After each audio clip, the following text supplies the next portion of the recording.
नमस्कार श्रोतेहो, इंद्रधनुष्य कार्यक्रमात मी ऋचा गद्रे आपलं स्वागत करते. श्रोतेहो, आपल्या रोजच्या धकाधकीच्या जीवनापासून दूर जाऊन निसर्गरम्य वातावरणात वेळ घालवण्याची इच्छा तर प्रत्येकाला असते. आपल्याला आपल्या रुटीनमधून वेळ मिळाला की आपण आपल्या या इच्छेचा विचार नक्की करतो. मग यासाठी आपण वेगवेगळ्या ठिकाणांचा शोध घेतो आणि आपल्या आवडीचं असं एखादं पर्यटन स्थळ नक्की शोधतो. पर्यटन म्हणजे काय तर नवीन ठिकाणी जाणं, तिथल्या वैशिष्ट्यपूर्ण ठिकाणांना भेट देणं, तिथला निसर्ग पाहणं, तिथली संस्कृती, परंपरा, तिथली स्थानिक जीवनशैली यांचा अनुभव घेणं. पर्यटनाचे प्रकार आहेत. त्यामध्ये अंतर्गत पर्यटन म्हणजे काय तर आपल्याच देशात जी विविध ठिकाणं आहेत तिकडे फिरणं, हे बरेच जण करतात. दुसरा प्रकार आहे आंतरराष्ट्रीय पर्यटन म्हणजे परदेश प्रवास. आणि तिसरा प्रकार पर्यावरण पर्यटन, यामध्ये जंगलं, नैसर्गिक स्थळं यांना भेट देणं. चौथा प्रकार ऐतिहासिक आणि सांस्कृतिक पर्यटन, यामध्ये जुने गड किल्ले, मंदिरं, संग्रहालयं आणि वारसास्थळांना भेटी देऊन इतिहास समजून घेणं. या प्रकारातील आपल्या आवडीचा प्रकार आपण निवडू शकतो. श्रोतेहो, आता या प्रकारांच्या बरोबरच सध्या कृषी पर्यटन देखील वाढतं आहे. कृषी पर्यटन म्हणजे काय तर शेतीचा आणि पर्यटनाचा मेळ घालणं. या दृष्टीने जर आपण आपल्या कोकणचा विचार केला ना तर इथला निसर्ग पर्यटनासाठी एक खुलं दालन आहे.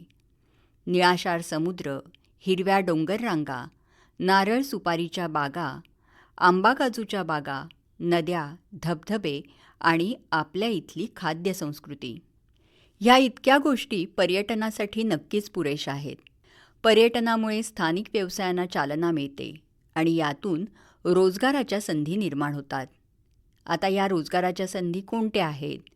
हा कृषी पर्यटन व्यवसाय करण्यासाठी कोणत्या गोष्टी आपण करणं गरजेच्या आहेत? असे अनेक प्रश्न आहेत. चला, या तुमच्या प्रश्नांची उत्तरं आता आपण जाणून घेऊया. यासाठी कृषी पर्यटन, रोजगाराची संधी कशी आहे, हा व्यवसाय करताना कोणत्या गोष्टी आपण करणं गरजेच्या आहेत, याची माहिती आता आपण करून घेणार आहोत. आणि ही माहिती देण्यासाठी आज आपण आमंत्रित केलं आहे कृषी महाविद्यालय दापोली येथील विस्तार शिक्षण विभागातील सहाय्यक प्राध्यापक डॉक्टर मंदार पुरी सर यांना. नमस्कार सर. नमस्कार. सर, कृषी पर्यटनाकरता चालना कशी मिळेल इथे आपल्या कोकणामध्ये? आपल्या महाराष्ट्र राज्यामध्ये सुमारे 55 ते 60% लोक प्रत्यक्षरित्या शेतीवरती अवलंबून आहेत. हां. आणि ग्रामीण भागातील शेतकऱ्यांच्या विकासाकरता महाराष्ट्र राज्यातर्फे फलोत्पादन, दुग्ध व्यवसाय, शेळी व मेंढी पालन, कुक्कुटपालन, रेशीम उद्योग, मधुमक्षिका पालन, मत्स्य व्यवसाय असे अनेक कृषी संलग्न व्यवसाय विषय एकत्र केल्यास आपण ग्रामीण भागामध्ये कृषी प्रणालीची चालना मिळू शकते. बरोबर. याकरता राज्यातील या शेतकऱ्यांना पूरक व्यवसाय उपलब्ध करून देणे आणि शहरी पर्यटकांना शांत आणि निसर्गसंपन्न ठिकाणी राहून पर्यटकांना आनंद मिळावा यासाठी एक सुनियोजन व्यवस्था निर्माण करून राज्यामध्ये कृषी पर्यटन विकास साध्य करण्यासाठी महाराष्ट्र राज्याच्या मंत्रिमंडळाने एक बैठक घेतली होती. आणि त्या बैठकीतील निर्णयानुसार राज्यामध्ये कृषी पर्यटन धोरण हे मान्य करण्यात आलेले आहे.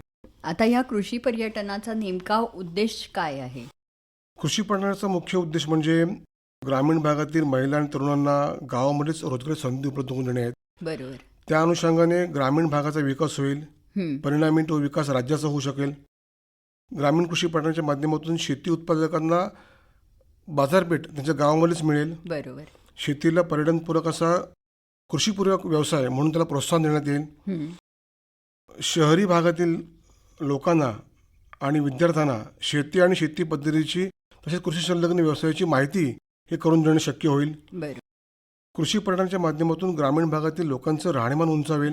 ग्रामीण भागातील पडीक, गायरान आणि क्षारपट जमिनी जी आहेत या उपयोगात आणता येतील आणि कृषीवरील शेतमालाला प्राथमिक प्रक्रियेस प्रोत्साहन मिळेल. या इत्यादी गोष्टी आपण या कृषी पर्यटनाच्या माध्यमातून उद्देशित करू शकतो. म्हणजे कोकणात जर कृषी पर्यटनाचा व्यवसाय वाढला तर आत्ताच तुम्ही ज्या गोष्टी सांगितल्यात त्यामध्ये नक्कीच वाढ झालेली आपल्याला दिसून येईल. आता लोक कृषी पर्यटनाकडे आकर्षित होण्याची नेमकी कारणं काय सांगता येतील?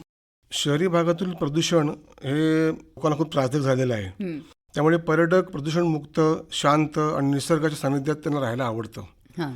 त्यामुळे शहरी पर्यटक जो आहे हा ग्रामीण भागातील तिथले शेतीचे अनुभव आणि पर्यटन, निसर्ग याकरता ग्रामीण भागाकडे वळत आहे. हां. ग्रामीण भागातील लोककला, परंपरा यांचं त्यानिमित्तानं त्यांना शहरी भागातील लोकांना दर्शन घडत असतं. उदाहरणार्थ पोवाडे, गोंधळ, जाकडी नृत्य, भजन कीर्तनं असे बरेचसे प्रकार हे जे दुर्मिळ होत चाललेले आहेत ह्या लोकांना पाहायला मिळतील. त्याचबरोबर ग्रामीण भागातील समाज व्यवस्था जी फार पूर्वीपासून आपल्या अस्तित्वात होती, परंतु आता ती लुप्त होत चाललेली आहे. अशी बलुचदार, अलुचदार, वासुदेव, डोंबारी, बहुरूपी इत्यादी हे पारंपरिक जे आपले ग्रामीण समाजातील खेळ आहेत किंवा जी समाज व्यवस्था आहे ही त्यांना पाहता येईल. बरोबर. एकूणच लोकांचा पर्यटनाकडे बघण्याचा जो दृष्टिकोन आहे सध्या बदलतो आहे आणि ते मुख्य कारण कृषी पर्यटनाकडे लोक आकर्षित होण्याचं आहे. सर, कोकणात कृषी पर्यटनाच्या ज्या संधी आहेत त्या कोणत्या आहेत? महाराष्ट्र शासनाचा जो पर्यटन विभाग आहे, पर्यटन मंत्रालयाच्या कृषी पर्यटन धोरणांतर्गत कोकण विभागामध्ये गेल्या वर्षीपर्यंत 256 पर्यटन प्रस्ताव प्राप्त झाले होते. त्यापैकी 168 पर्यटन केंद्राला शासनाने मंजुरी दिलेली आहे. यामध्ये सिंधुदुर्ग जिल्ह्यामध्ये 19, रत्नागिरी जिल्ह्यामध्ये 23, रायगड जिल्ह्यामध्ये 69, ठाण्यामध्ये 38, पालघरमध्ये 38 अशी पर्यटन केंद्र ही कार्यरत आहेत. हां. सर, आत्ताच तुम्ही कार्यरत असणाऱ्या पर्यटन केंद्रांविषयी सांगितलं, पण अशी काही उदाहरणं सांगता येतील का? नक्कीच. कोकणात पर्यटनाची सुरुवात झाली त्यानंतर कोकणामध्ये पर्यटनाची पूरक व्यवसाय शेतीचा म्हणून अनेक उदाहरणं आपल्याला सांगता येतील. यामध्ये दापोलीसारख्या ठिकाणी फार मोठ्या रोपवाटिका आहेत. अनेक रोपवाटिका धारकांनी आपल्या रोपवाटिकेचा जो व्यवसाय आहे त्याला पर्यटनाची जोड दिलेली आहे. कर्जतमध्ये अनेक ठिकाणी निसर्गोपचार किंवा सेंद्रिय शेती असे पर्यटन व्यवसाय सुरू आहेत. खाली तळकोकणामध्ये बरेचसे हे ग्रामीण पर्यटन किंवा कला संस्कृती जतन, पर्यावरण संवर्धन यावरती मंडळी काम करत आहेत. त्याचप्रमाणे काही वॉटर स्पोर्ट्स म्हणजे आपण ज्याला समुद्र खेळ म्हणतो अशा ठिकाणी काही पर्यटन विकसित होत आहे. तर अशी अनेक पर्यटनाची उदाहरणं आपण देता येतील. आता कृषी पर्यटनासाठी बंधनकारक बाबी कोणत्या आहेत? कृषी पर्यटन केंद्र स्थापन करण्याकरता बंधनकारक बाबी त्यामध्ये कृषी पर्यटन चालवताना शेती हा प्रमुख व्यवसाय असला पाहिजे. हां. तर पर्यटन हा पूरक व्यवसाय असला पाहिजे. बरोबर. आणि त्यामध्ये अट अशी आहे की पर्यटन केंद्र हे शहराच्या किमान 1 किलोमीटर हद्दीपासून दूर असलं पाहिजे. म्हणजे तुम्ही महानगरपालिका, नगरपालिका, नगर परिषद किंवा नगरपंचायत यांच्या हद्दीपासून ते खेडेगाव असलं पाहिजे शक्यतो. त्यानंतर शेतीमध्ये कृषी पर्यटन जर आपल्याला करायचं असेल तर शेती संलग्न बाबीवर आधारित कृषी पर्यटन क्षेत्र किमान 1 एकर तरी पाहिजे. हां. आणि जर त्या तुम्हाला पर्यटन केंद्रावरती शालेय सहली आयोजित करायचे असतील तर ते क्षेत्र किमान 5 एकर असलं पाहिजे. म्हणजे एकूणच कृषी पर्यटन सुरू करताना या सगळ्या गोष्टींचा विचार शेतकऱ्यांनी केला पाहिजे. आता कृषी पर्यटन केंद्र कोण स्थापन करू शकतं, त्यासाठी काही नियम आहेत का? कृषी पर्यटन केंद्र स्थापन करण्याकरता पर्यटन केंद्र चालवणारी व्यक्ती ही वैयक्तिक शेतकरी असली पाहिजे. तो किंवा ती कोणती महिला किंवा पुरुष कोण असेल स्वतः ते शेतीचा व्यवसाय करणारे असले पाहिजेत. तसेच शेती त्यांच्या स्वतःच्या नावावरती अथवा कुटुंबातल्या कुठल्या सदस्यांच्या नावावरती सातबारा असणे गरजेचं आहे. बरोबर. म्हणजे ह्या गोष्टी असतील तर शासनामार्फत जी योजना राबवली जाते त्याचा लाभ ते शेतकरी घेऊ शकतात. नक्कीच नक्कीच मॅडम. कृषी पर्यटन केंद्रांतर्गत जे निवास व्यवस्था आहे ती कशी असली पाहिजे? कृषी पर्यटनांतर्गत निवास व्यवस्था जी असेल ती पर्यावरणपूरक अशी असली पाहिजे. त्यामध्ये लाकडी घरं म्हणजे आपण ज्याला वुडन हाऊस म्हणतो, बांबू हाऊस, जांभा दगडाची घरं, शेण्या मातीने सारवलेली घरं, झोपडी वजा घरं अशा घरांची किंवा निवासाची अपेक्षा आहे. त्यानंतर अशा ह्या बांधकामाला सक्षम प्राधिकरणाची परवानगी घेणे सुद्धा आवश्यक आहे. त्याचबरोबर कृषी पर्यटन चालकामार्फत तिथे भोजनाची व्यवस्था असली पाहिजे, स्वच्छ पिण्याचं पाणी असलं पाहिजे, शौचालय असले पाहिजेत इत्यादी सोयीसुविधा पर्यटकांना उपलब्ध करून देणं बंधनकारक आहे. त्याचबरोबर पर्यटन केंद्र हे ग्रामीण भागात असल्या कारणाने पर्यटन केंद्रावरती प्रथमोपचाराची व्यवस्था असणे फार गरजेचं आहे. ग्रामीण भागात असल्या कारणाने साप विंचू यांचा जर काही दगाफटका झाला तर ते आवश्यक आहे. त्याचबरोबर पर्यटन केंद्रावरती 24 तास पाणी उपलब्ध असणं फार गरजेचं आहे. या सगळ्या गोष्टी निवास व्यवस्था करताना करणं गरजेचं आहे. विद्यार्थ्यांमध्ये कृषीविषयी आवड निर्माण करण्याकरता या पर्यटनाचा नेमका कसा उपयोग होऊ शकतो? विद्यार्थ्यांमध्ये आवड निर्माण व्हावी याकरता पर्यटन धोरणामध्ये नमूद केल्याप्रमाणे इयत्ता 5वी ते 10वी पर्यंतच्या विद्यार्थ्यांसाठी त्यांना पर्यटन केंद्रावरती किंवा अशा शेतीपूरक व्यवसाय जे सुरू आहेत अशा ठिकाणी शैक्षणिक सहल किंवा भेट ही अनिवार्य केलेली आहे. हां. त्यामध्ये विद्यार्थ्यांमध्ये शेतीची आवड निर्माण होण्याच्या दृष्टीने त्यांची बाब गरजेची आहे. त्याचबरोबर काही शालेय सहली या शेतावरती आयोजित करून शेतीच्या प्रत्यक्ष कामात त्या मुलांना सहभाग घेणे, प्रात्यक्षिकांमध्ये त्यांची इन्व्हॉल्वमेंट होणे हे गरजेचं आहे. त्यामध्ये भात शेती आपण जर म्हटलं त्यामध्ये भाताची पेरणी, रोप काढणे, चिखलणी, भात लावणी, भाताची कापणी, मळणी इत्यादी बाबी ह्या भात लावणीच्या दृष्टीने आपण गरजेचं आपण समजू शकतो. त्याचबरोबर रब्बी हंगामात जर आपण म्हटलं तर रोपं तयार करणे, वाफे तयार करणे, फळ काढणे इत्यादी बाबी ह्या प्रात्यक्षिकामध्ये येऊ शकतात. बरं.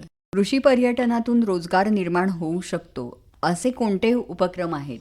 पारंपरिक शेतीला थोडीशी आधुनिक जोड दिली तर आपण रोजगाराची उत्तम संधी आपल्याला साधता येईल. हां. यामध्ये पर्यटन केंद्रावरती आलेल्या पर्यटकांसाठी रोजच्या भोजनाकरता लागणारा आवश्यक जो भाजीपाला आहे तो आपण केंद्रावरती पिकवू शकतो. त्यामध्ये तुम्ही हरितगृहाचा वापर करू शकता किंवा पॉली हाऊसचा आपण वापर करू शकतो. रूम सजावटी करता आपण जे म्हणतो की आवश्यक असणारे डेकोरेशन फुलांची सजावट आहे त्याकरता ती फुलं आपण तयार करू शकतो. भाजीपाला आपल्या पर्यटकांना वापरून तो आपण विकू देखील शकतो. त्याचबरोबर दुग्ध व्यवसाय जो आहे आता नवीन ट्रेंड सुरू चालले की शेणाच्या गोवरी वापरत चाललेत लोक. गोमूत्र, शेणाच्या गोवरी, धूपकांडी, अगरबत्ती या सुद्धा आपण या दुग्ध व्यवसायाच्या माध्यमातून दुग्ध व्यवसाय हा जर आपण व्यवसाय ठेवला तर उर्वरित याच्यावरती आपण हा व्यवसाय करू शकतो. मत्स्य व्यवसाय सुद्धा आपण शेतीपालन जर करू शकलो तर त्यामध्ये शेततळे आपल्याला असेल तर आपल्याला पर्यटकांना मासे पकडण्याचा आनंद घेता येईल. त्याबद्दल तुम्ही त्याला शुल्क आकारू शकता. बरोबर.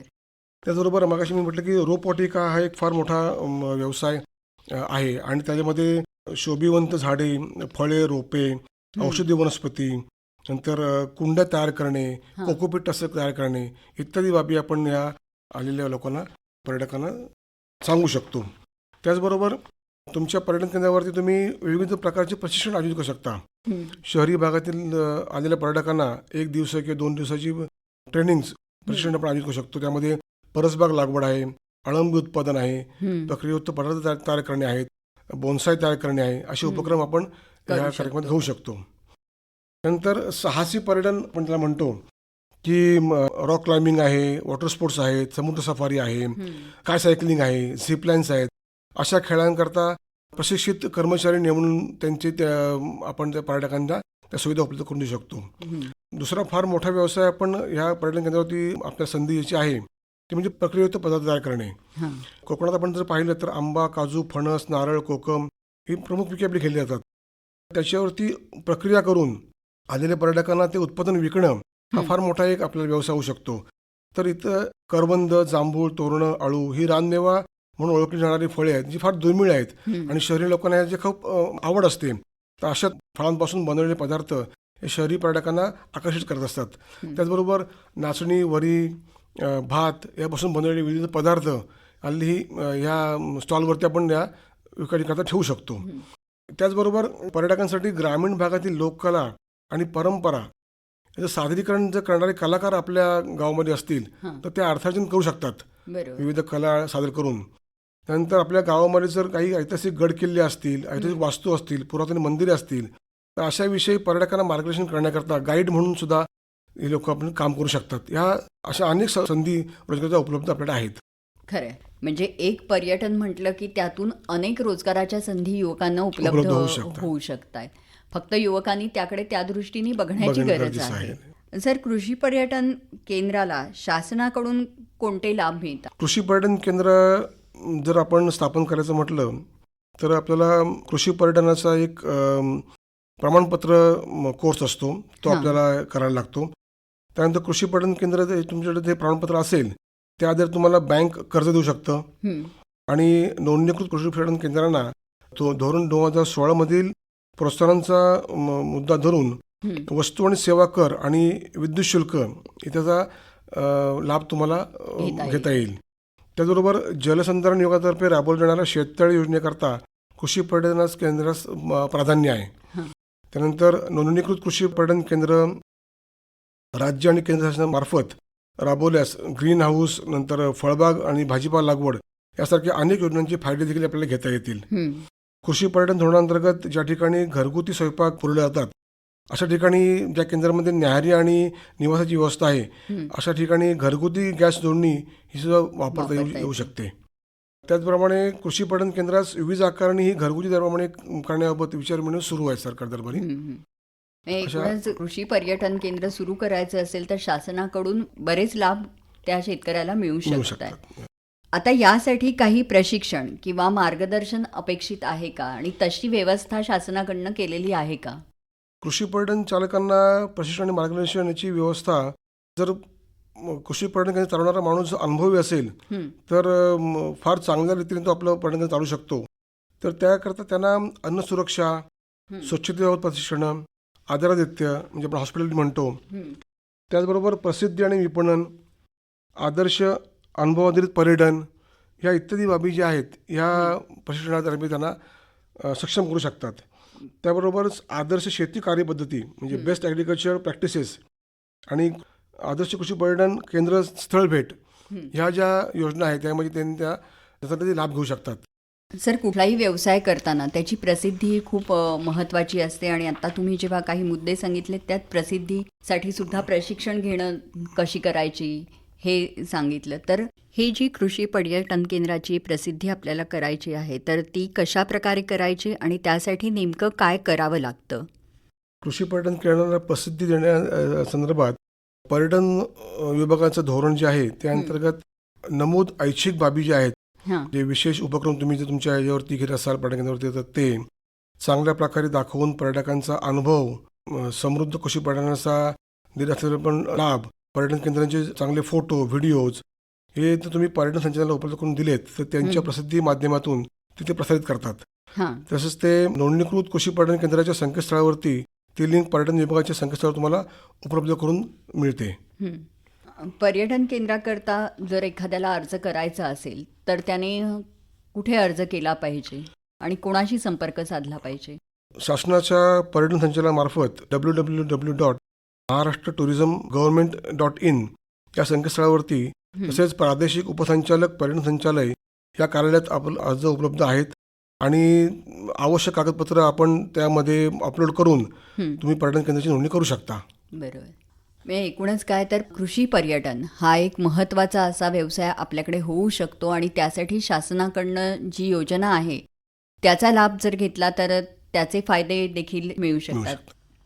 तेव्हा शासनाच्या या योजनेचा लाभ घेऊन तुमचं स्वतःचं कृषी पर्यटन केंद्र सुरू करून एक रोजगाराची संधी ही तुमच्यासाठी उपलब्ध होणारी आहे. आजच्या धावपळीच्या जीवनात पर्यटन आपल्याला निसर्गाच्या जवळ घेऊन जातं, पण हा आनंद घेताना आपण पर्यावरणाची काळजीही घेतलीच पाहिजे. पर्यटनस्थळी कचरा न टाकणं, ऐतिहासिक वास्तूचं नुकसान न करणं आणि स्थानिक निसर्गाचा आदर करणं आवश्यक आहे. तेव्हा या गोष्टींचं भान ठेवून पर्यटनाचा आनंद घ्या.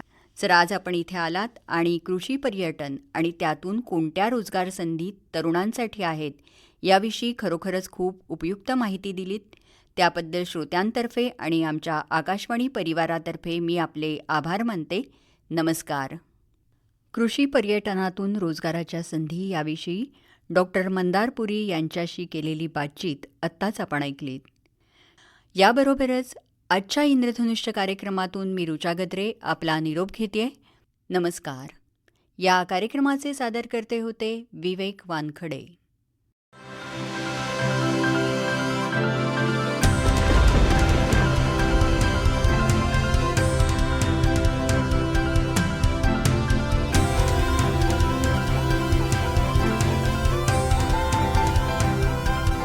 इंद्रधनुष्य